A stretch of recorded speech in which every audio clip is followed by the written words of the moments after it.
नमस्कार, आप सुन रहे हैं खुशी एफएम। मैं हूं आपका दोस्त विकी और आज फिर मैं एक बार आपको सुनाने आया हूं ख्वाब शहर की एक काल्पनिक कहानी।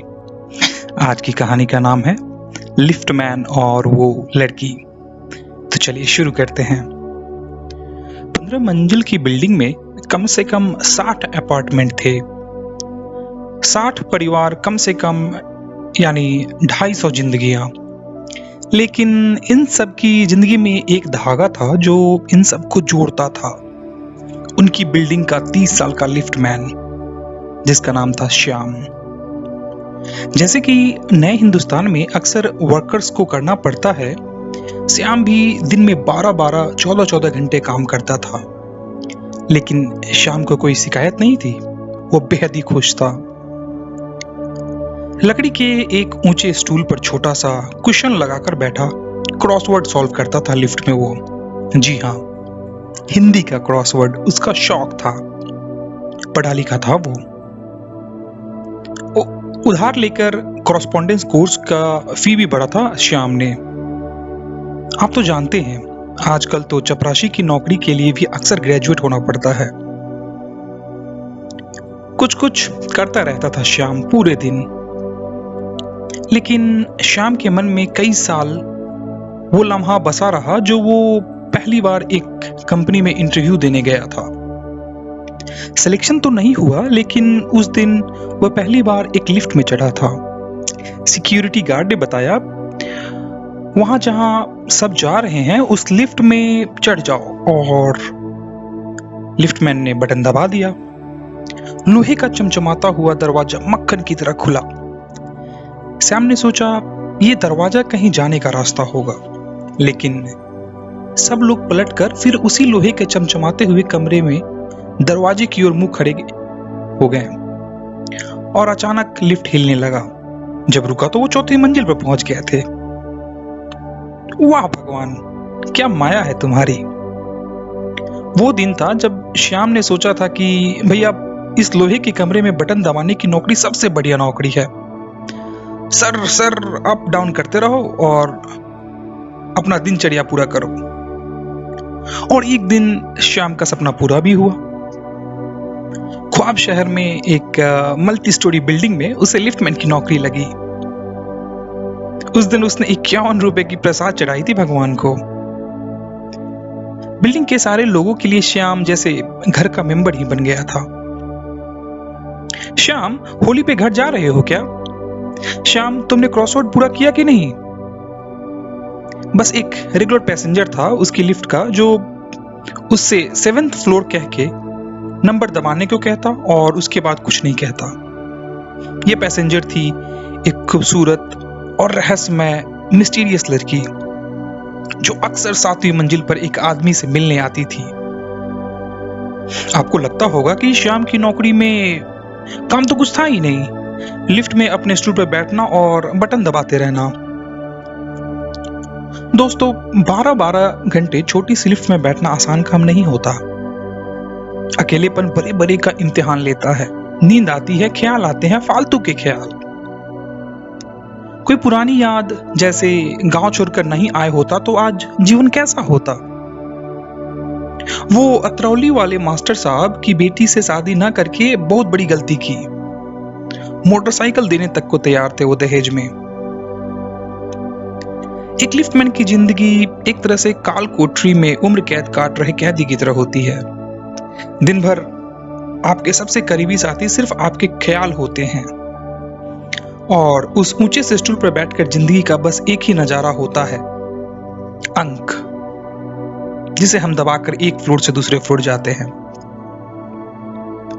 ऐसे में कोई लिफ्ट में चढ़ता है तो सुकून होता है।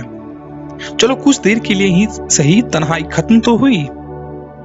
चाहे वो पास की ब्लू आइलैंड रेस्टोरेंट से दाल फ्राई, 4 पराठे और मशरूम की सब्जी लाया लड़का ही सही। श्याम कभी इन चीजों को मानने को तैयार नहीं होता, लेकिन उसकी जिंदगी भी अकेलेपन से रोज की लड़ाई बन गई थी। अब वो अक्सर सोचता था कि सामाजिक मूल्यों, जो वैल्यू उसके पिता ने बचपन में सिखाए थे, वो कहीं पीछे ही छोड़कर आ गया था। लेकिन क्या करे, बड़ा शहर हम सब लोगों के दिल में कहीं कहीं पत्थर भर देता है। श्याम अक्सर सोचता था कि वो रहस्यमय लड़की कौन थी। खाली बैठे बैठे श्याम के लिए उन दिनों की सबसे बड़ी पहेली बन गई थी ये रहस्यमय लड़की। इतनी खूबसूरत लड़की इतने करीब से श्याम ने पहले कभी नहीं देखा था। जब वो लिफ्ट में घुसती है तो लगता है जैसे हजारों हजारों खुशबुएं किसी ने एक बड़ी सी कड़ाही से श्याम के ऊपर उड़ेल दी हो। उससे बात करने का बड़े दिनों से बहाना ढूंढ रहा था श्याम। जानना चाहता था कि आखिर 712 नंबर के फ्लैट में, जिसमें ये हर दूसरे तीसरे दिन जाती है, उसमें रहने वाले आशीष अवस्थी की ये क्या लगती है। बार बार रात भर रुकती है, आखिर क्यों? कौन लगती है आशीष की ये? एक दिन उसने मुंह फट होकर आखिरकार पूछ ही लिया, मैडम आप आशीष जी की क्या लगती हैं?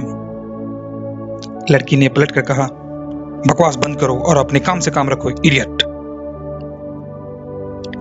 हजारों सवालों से ये संसार जिन कायदे कानूनों पर चलता है, उनमें से एक कानून है जो सब पर लागू होता है।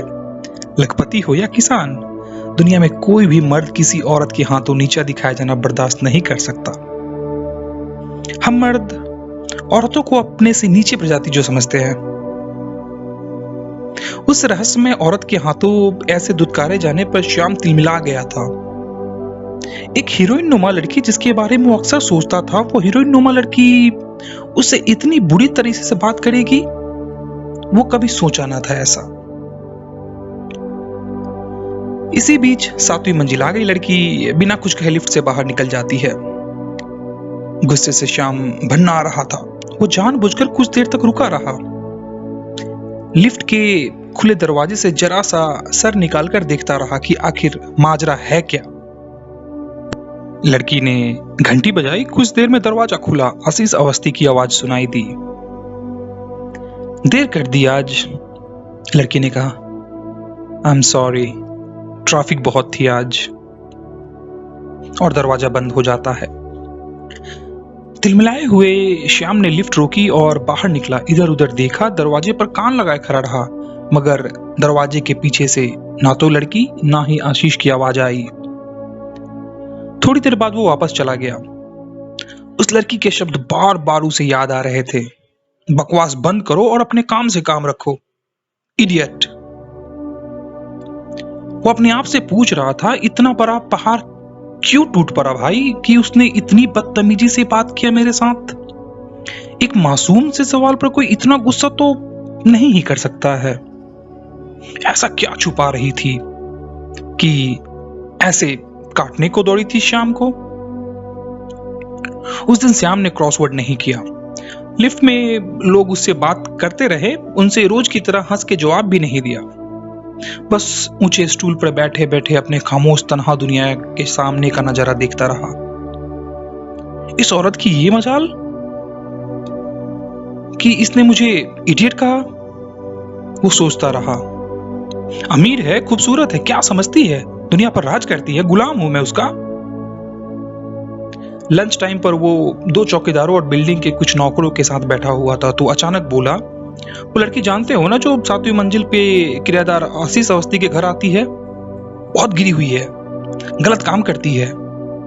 श्याम ने जो देखा था, सुना था, जो घटा था, उसके आधार पर अपने दोस्तों से कह दिया कि वो लड़की चरित्रहीन थी। कई घंटे बीत गए। वो घर से बाहर निकली, लिफ्ट में घुसी रोज की तरह, मगर कुछ बोली नहीं। शायद उसके और श्याम के बीच में जो बात हुई थी वो लड़की भूल चुकी थी, लेकिन श्याम नहीं भूला था और भूलने का इरादा भी नहीं था उसका। गॉसिप का लेन देन करने वाले किसी पुराने धुरंधर खिलाड़ी की तरह उसने आंखों के कोने से उस लड़की को मुआयना किया। क्या उसके बाल बिखरे बिखरे थे? क्या उसकी लिपस्टिक फैली हुई थी? क्या वो घबराई हुई थी? उसके मन में चोट था। अजीब से होते हैं अनजान लोगों से हमारे सिलसिले। 2 घंटे पहले तक श्याम के लिए ये लड़की इज्जत का पात्र थी, जिसे अगर बातचीत शुरू होती तो वो उसे मैडम कहता, शायद गुड इवनिंग भी कहता। लेकिन अब एक झटके में उसने 2 अजनबियों के बीच उस इज्जत और लिहाज के महीन शीशे को तोड़ दिया था। एक लड़की जिसने उसकी बेइज्जती की थी। वो तो अच्छा था कि उस वक्त लिफ्ट में कोई और नहीं था। श्याम गुस्से और अपमान के उस कड़वे चोट को निकल नहीं पा रहा था।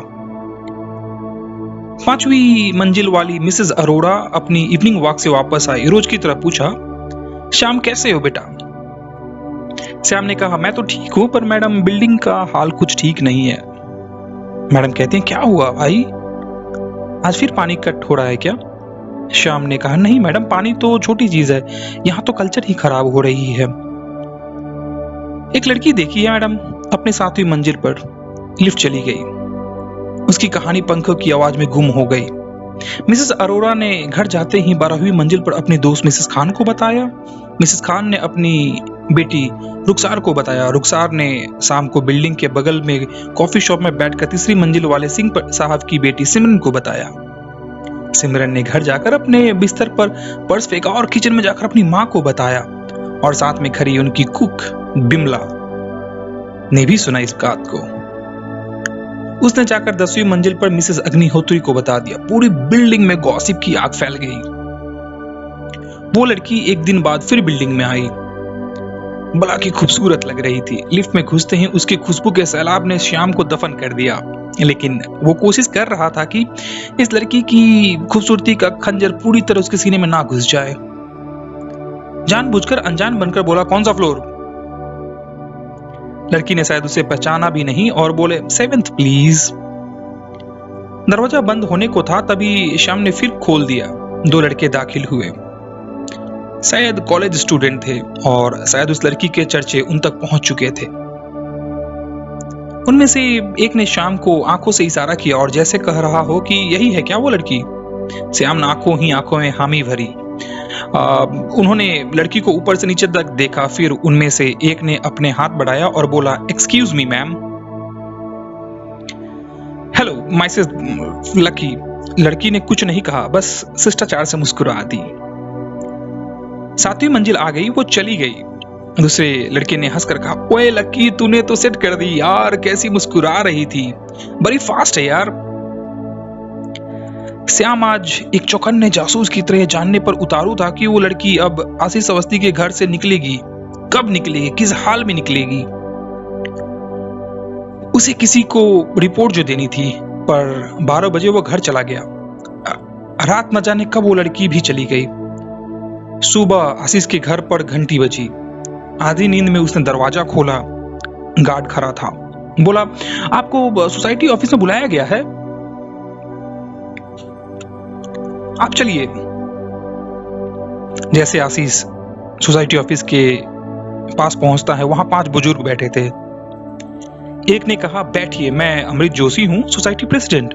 बहुत दिनों से हमें नोटिस कर रहे हैं कि लड़की कौन है जो आपके घर में आती है, रात रात रुकती है। आशीष ने कुछ नहीं कहा। सोसाइटी प्रेसिडेंट ने फिर कहा, आपको नोटिस दिया जा रहा है, ये सब यहां नहीं चल सकता। नेक्स्ट टाइम वो लड़की दिखी तो पुलिस को इन्फॉर्म करना पड़ेगा और आपको सोसाइटी छोड़नी पड़ेगी।